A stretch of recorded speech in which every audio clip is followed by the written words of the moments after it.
Magulay ng ampalaya. Ito po, galing ito sa puno namin ha, sa tanim. Mga 3 peraso lang po ito. Ganito po ang pag-ihilis.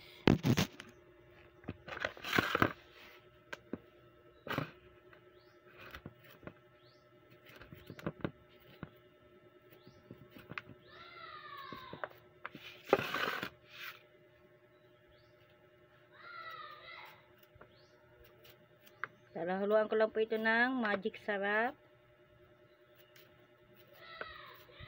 Saka itlog.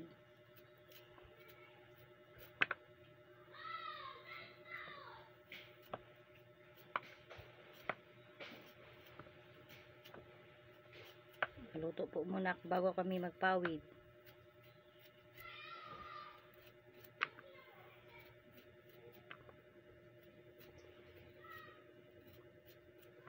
Nakapagkape na po ba lahat? Musal. Magluluto pa lang kami ng tanghalian.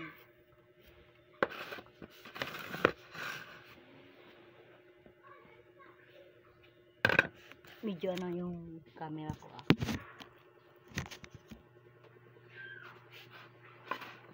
Haluan ko lang po itong mga idol mga lods ha.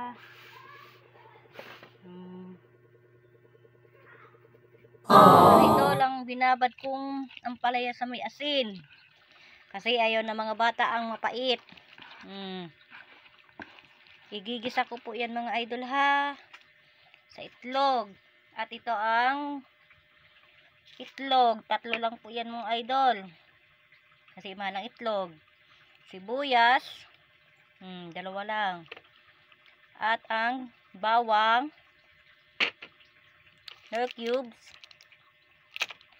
Mantika. At ang asin. Yan lang po mga idol. Ang ano niya, panangkap niyan ha.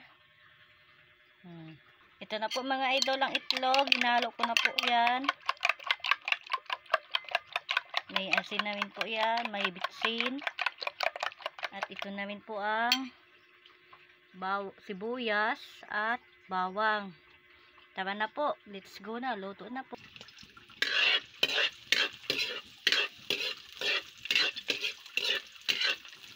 Yan lang po ang ano namin ha. Napog lang po kami ay kasi mahirap lang po kami mga idol mga lods. Kaya babawangin po natin ang sibuyas at bawang. Usos na baga nakikita.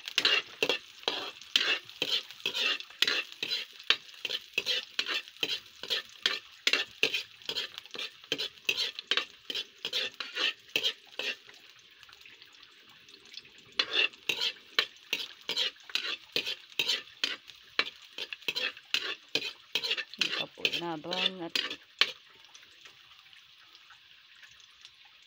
ang usok man po mga idol. Yun na po mga idol ha. Pasensya na kapag ano lang kami ay pugon.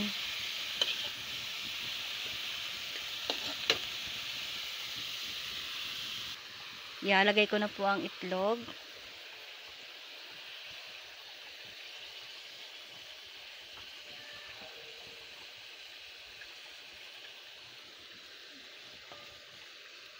Tapos, lagay ko namin ang cubes. Yan. Tapos, haluin na.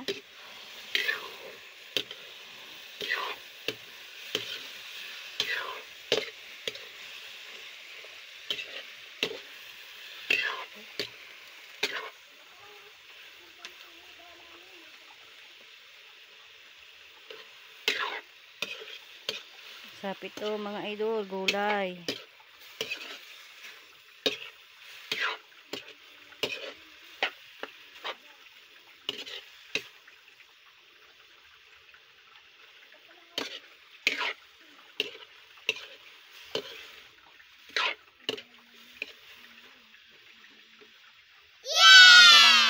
Ampalaya. Kain po tayo. Yan ang ulam namin ngayong tanghalian. Yum, yum, yummy. Kain po tayo mga idol, mga lods. Masarap ang gulay.